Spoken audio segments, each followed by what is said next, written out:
महाराज जी मेरा सवाल मेरे जैसे हजारों युवाओं के लिए है। हम हैदराबाद में रहते हैं, मल्टीनेशनल कंपनी में जॉब करते हैं। हमारा काम इंटरनेट और सोशल मीडिया से बुरी चीजों को हटाना है। लेकिन प्रभु जी, हमें काम के दौरान कई सारी चीजें देखनी पड़ती हैं, जैसे व्यभिचार, गलत सामानों की खरीदारी, बिक्री, मृत शरीर। तो मन वैसी भावना में लिप्त हो जाता है। प्रभु जी मार्गदर्शन। भाई ये बात नहीं होनी चाहिए। ये बात तो ठीक है जो आप कर रहे हो, लेकिन भावना में लिप्त नहीं होना चाहिए। जो जैसी भावना आई तो उसी भावना में लिप्त हो गए तो फिर हम तो दोषी हो जाएंगे। हम चले थे वहां हटाने, आ गया हमारे हृदय में, तब तो बहुत गड़बड़ हो गया। मोबाइल में बना रहता तो हमारे हृदय में नहीं आया तो बढ़िया बात है, लेकिन मोबाइल से हटा दिया और हृदय में आ गए तो बहुत नजदीक आ गया, वो तो खतरा हो गया, वो तो गंदी बात हो गई।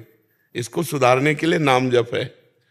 जितना नाम जप करोगे तो जित संग दोषा, चाहे जो दोष हो उसमें कोई छोटे छोटे भाव में इतनी दम है कि विकार नहीं आने देंगे। हम भगवत भाव में आ जाए तो विकार कैसे आए? एक खेल है, उसको ज्यादा महत्व थोड़ी देते हैं। उसको डिलीट कर दिया, उसको अपने दिमाग में नहीं आने दिया।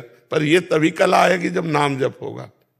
तो हम जब तक भगवत भावना में नहीं आएंगे, नीच क्रियाओं को नीच क्रियाएं मानेंगे तो हमारे दिमाग में वो दोष पैदा कर देंगे। तो हमें लगता है अगर नाम जप करो और केवल अपनी सेवा मानकर वो कार्य करो और उस पर सुख बुद्धि ना करो। डिलीट करते समय सुख बुद्धि तुम्हारे मन में है, देखते समय वो तुम्हारे मन में आ जाएगी, और मन में आ जाएगी तो बड़ा खतरा है। काम करने जा रहे हो अच्छा, और वो बुरी चीजें मन में आ गई तो आप भी उनका प्रैक्टिकल करना चाहोगे, फिर तो भारी अपराध बन जाएगा, नहीं बन जाएगा। इसलिए बहुत सावधान रहिए जी। मुकुंद कुमार जी, बिहार से। राधे राधे गुरु जी।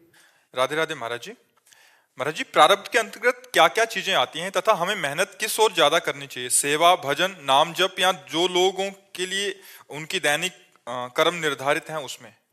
जो दैनिक कर्म निर्धारित है उसको सेवा मानो और नाम जप करो।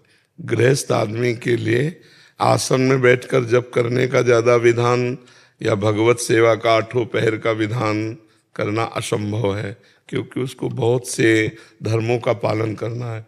वो किसी का भाई है, किसी का पति है, किसी का पुत्र है, वो अपने धर्मों के पालन को ही भगवान की सेवा बना ले। कुछ मिनट निकाले जिससे ठाकुर सेवा कर ले। और समस्त कर्तव्य, किसानी, व्यापार, नौकरी, ये सब कर्तव्य कर्म है। कर्तव्य कर्म को भगवान की पूजा माने और भगवान का नाम स्मरण करते हुए कर्तव्य करें। माम निस्मर युद्ध च, भगवान ने अर्जुन को कहा सर्वदा सर्वकालेषु माम निस्मर युद्ध च। सब काल में, सब समय में हर क्रिया करते हुए मेरा स्मरण करना। वहाँ युद्ध कर्तव्य कर्म है, यहाँ व्यापार, नौकरी, डॉक्टर, मास्टर जो हो अपने कर्तव्य का पालन करे। प्रातः सायं थोड़ा समय निकाल ले ठाकुर सेवा के लिए। और जो प्रारब्ध कर्म है ये अव्यक्त है, इसको कोई नहीं जानता विधाता के सिवा। अब क्या होने वाला है ये तो विधाता जानता है, जिसने विधान रचा हुआ है। हमको पुरुषार्थ पर ध्यान देना चाहिए। प्रारब्ध क्या है ये हम निर्णय नहीं जान सकते। तो हम अगर पुरुषार्थ मंगल में करेंगे तो हमारा अशुभ प्रारब्ध अगर होगा तो आएगा, तो नष्ट तो नहीं होगा पर बहुत कम होकर आएगा और हमको सहने की सामर्थ्य मिलेगी। इसलिए अध्यात्म ही एक ऐसा है जो हमको प्रारब्ध से सहने से युक्त कर देता है। नहीं सहना बहुत कठिन होता है। ऐसे ऐसे अमंगल में प्रारब्ध है हमारे द्वारा किए हुए कर्म कि जब उनका भोग आता है तो हम परास्त हो जाते हैं। परास्त न होना यही अध्यात्म का बल है कि वो हर परिस्थिति को सहता हुआ भगवान का मंगल में स्मरण करता हुआ इस माया से पार हो जाता है। पर प्रारब्ध का निर्णय करना बड़ा कठिन है क्योंकि वो अव्यक्त से है। अब हम जा रहे हैं, किसी आदमी को जरा सा धक्का लग गया, उस पीट दिया। अब इसे हम क्रियमाण कहें या प्रारब्ध कहें? अब इसे निर्णय करना केवल विधाता के द्वारा है कि ये हमारा धक्का लगना क्रियमाण हुआ और उसका मारना प्रारब्ध हुआ या क्रियमाण। तो ये विधान तो सुनो भरत भावी प्रबल, बिलख कहो मुनिनाथ, हानि लाभ जीवन मरण जस अपजस विधि हाथ। ये विधाता के हाथ में है कि क्या प्रारब्ध है और क्या नवीन कर्म बना। अब हम जा रहे हैं, हमारी गाड़ी साइड में आराम से खड़ी है और कोई आके उसे ठोक देता है। अब हमारा इसमें कोई दोष नहीं है और हमें नुकसान पहुंच जाता है, हमारी गाड़ी को नुकसान पहुंच जाता है। अब इसे प्रारब्ध कहे या क्रियमाण कहें, बहुत सूक्ष्म विषय कर्मों का है, इसीलिए इसे भगवान पे छोड़ते हैं और अपना कर्तव्य कर्म जो सामने है। अब हम नवीन कर्म को दोष युक्त ना होने दें, ये हमारी बुद्धिमानी है कि अब जो हम कर्म कर रहे हैं उसमें पाप आचरण ना होने पावे, क्योंकि प्रारब्ध कर्म का निर्णय करना बड़ा सूक्ष्म है और वो अव्यक्त है प्रारब्ध, और क्रियमाण व्यक्त है, और ये हमारे पुरुषार्थ के अधीन है।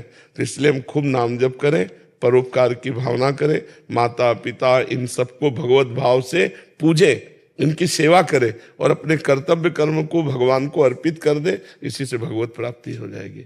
समझ पा रहे हो आप जी? ब्रजमोहन जी मथुरा से। जी राधे राधे महाराज जी। महाराज जी, आप कह रहे हैं कि आपने राधा बाबा का संग किया है और प्रत्येक रविवार परिक्रमा में जाते थे, और एक बार इनको एक अनुभव हुआ, एक राधा बाबा के आसपास नील प्रकाश दिखाई दिया।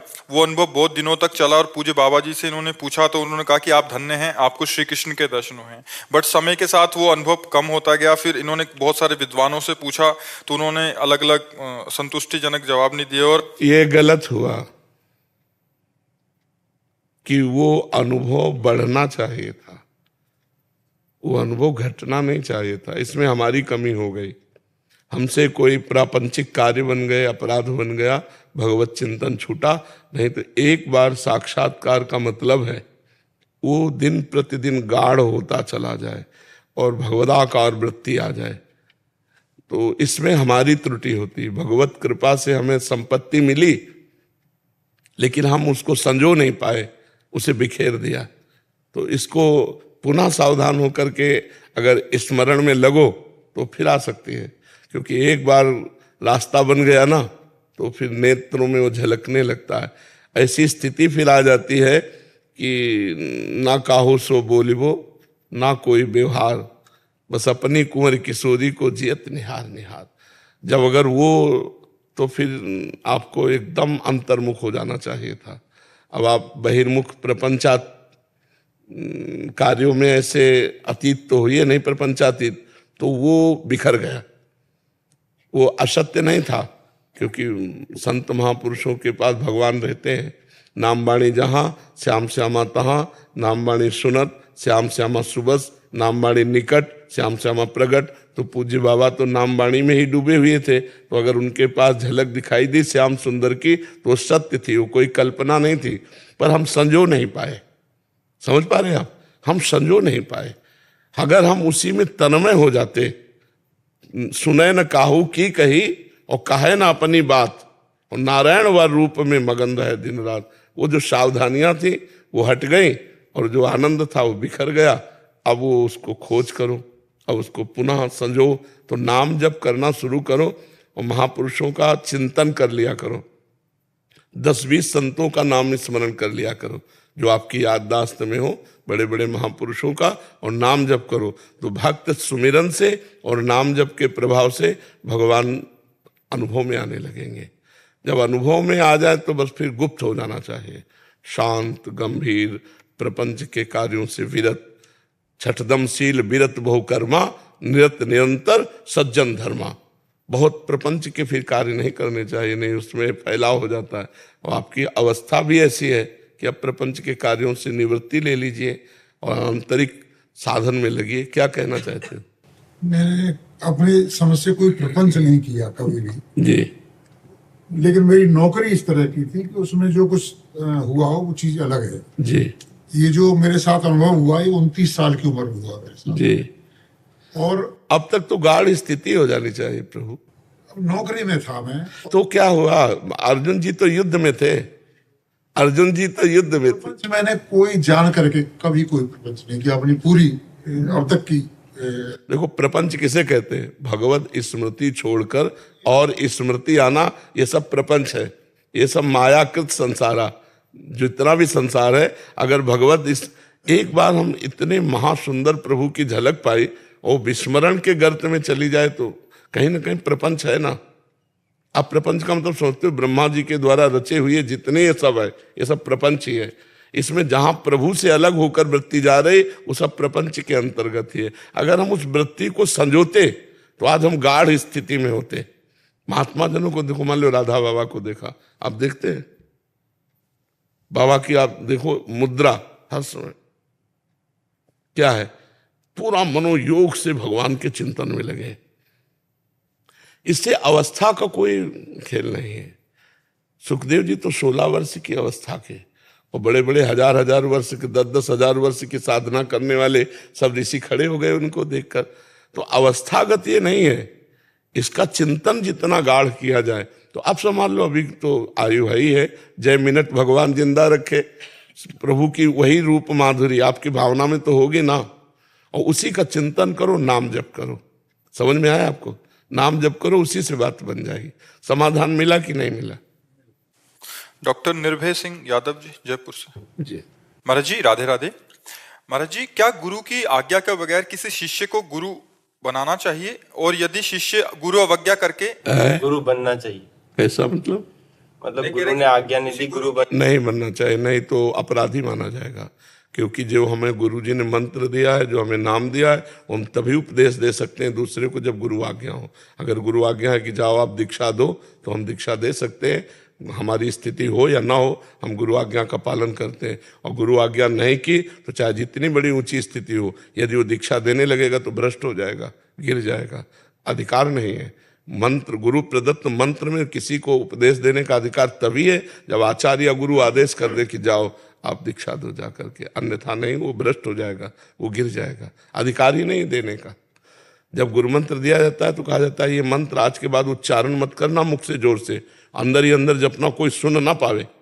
ये आदेश होता है कि कोई सुन ना पावे दूसरा, तो दूसरे को सुनाने का मतलब दीक्षा देना। तो इसके लिए आदेश लो जाकर उनसे। अगर वो आदेश नहीं देते हैं और आप मंत्र देते हैं तो आप अपने से खाली हो जाएंगे, भ्रष्ट हो जाएंगे, पतित हो जाएंगे। लेकिन वो साधना कर रहे हैं, नाम जप खूब कर रहे हैं, खूब दौड़ लगा रहे हो, दिशा गलत है तो बिहारी जी इधर है, आराम से जाओ, मिल जाएंगे। राधा वल्लभ जी इधर है, और छठी कला की तरफ बहुत दौड़ लगा रहे हो। गुरु आज्ञा तज करे जे आन, यह है अधर्म, यह है समाहान, कान्य न रिश्कन में रहे। अगर गुरुदेव कह दिए कि ऐसा करो और वो नहीं आप कर रहे, अपने मनमानी कर रहे, तो आप दौड़ रहे हो केवल। बहुत चलने वाला वीर थोड़ी कहलाता है। लक्ष्य तो गुरु कृपा से प्राप्त होता है। समझ पा रहे हैं आप? लक्ष्य की प्राप्ति, दौड़ना दिखाई देगा लेकिन लक्ष्य की प्राप्ति नहीं, क्योंकि दिशा अलग हो गई। गुरु की आज्ञा में चलने से इस मार्ग की पूर्णता होती है। मोक्ष मूलम गुरु कृपा, गुरु कृपा ही केवलम। अगर गुरु कृपा का आश्रय नहीं लिए तो मनमानी आचरण से अध्यात्म पर वीरता के द्वारा विजय नहीं प्राप्ति की जा सकती। इसमें दैन्यता के द्वारा, अधीनता के द्वारा विजय प्राप्ति की जाती है। ध्यान रखना, अध्यात्म में वीरता के द्वारा नहीं की जाती। इसमें तो सुनेरी मैंने निर्बल के बलराम, अपबल, तपबल और बाहुबल, चौथो बल है दाम, सूर किशोर कृपा ते सब बल हारे को हरिनाम, सुनेरी मैंने निर्बल के बल। ये थोड़ी कि बहुत माला चला रहे तो आपको वैकुंठे मिल जाएगा। अपराध हो जाए तो नहीं मिलेगा, ये गुरुद्रोह माना जाएगा। हाँ, गुरुदेव की मुस्कुराकर अनुमति है तो हमारी सामर्थ्य ना होने पर भी जगत का भी कल्याण होगा, हमारा भी कल्याण होगा। क्योंकि हम गुरु आज्ञा से, हम तो कुछ नहीं, यंत्र है। गुरुदेव ने कहा जो मंत्र दिया हम दूसरे को दे रहे। कल्याण करने वाले आचार्य हैं, गुरुदेव हैं, इष्ट है। हम तो एक निमित्त मात्र हैं, हम तो एक पोस्टमैन है। उन्होंने दिया, उनको दे दिया, हमारा काम खत्म। वो जाने, इष्ट जाने, किशोरी जी जाने और वो जाने। हमारा काम था, आदेश मिला, इसलिए हम आपको उनकी बात बता देते हैं। बस कल्याण करना तो उनके बस की बात, हमारे बस की बात थोड़ी है। हमारा भी कल्याण उन्हीं के बस से है, तो हम किसका कल्याण कर लेंगे? वो तो गुरु आज्ञा के द्वारा ही कल्याण होता है। समझ पा रहे हैं आप? दीक्षा के लिए क्या सशरीर होना आवश्यक है? गुरु आपका जैसे प्रकट रूप में होना, दीक्षा के लिए प्रकट रूप में होना जरूरी है गुरु के लिए। हाँ, क्योंकि शासन कौन करेगा? प्रगट शासन कौन करेगा? हमारे अहंकार का नाश कब होगा? जब उनके चरणों में बैठेंगे, भरी सभा में हमें अपमानित करेंगे और हम, हमारे गुरुदेव हमारे ब्रह्म है, हमसे अगर तुम्हारा अहंकार चूर हो जाएगा। बिना अपराध के हमें कौन डांटेगा? गुरुदेव। उनकी दृष्टि मात्र से हमारे अहंकार का नाश होता है। डर, गुरु का डर बना रहना चाहिए। ये गुरु की कृपा से ही होता है, प्रगट गुरु की कृपा से। तो हमको सावधान चलना है। तो इसीलिए प्रगट गुरु भगवान श्री कृष्ण ने बनाया संदीपनी जी को, भगवान राम ने बनाया। तो जब भगवान अवतार लेते हैं, प्रगट गुरु बनाते हैं, तो हमको भी बनाना चाहिए। समझ रहे? गायत्री उपाध्याय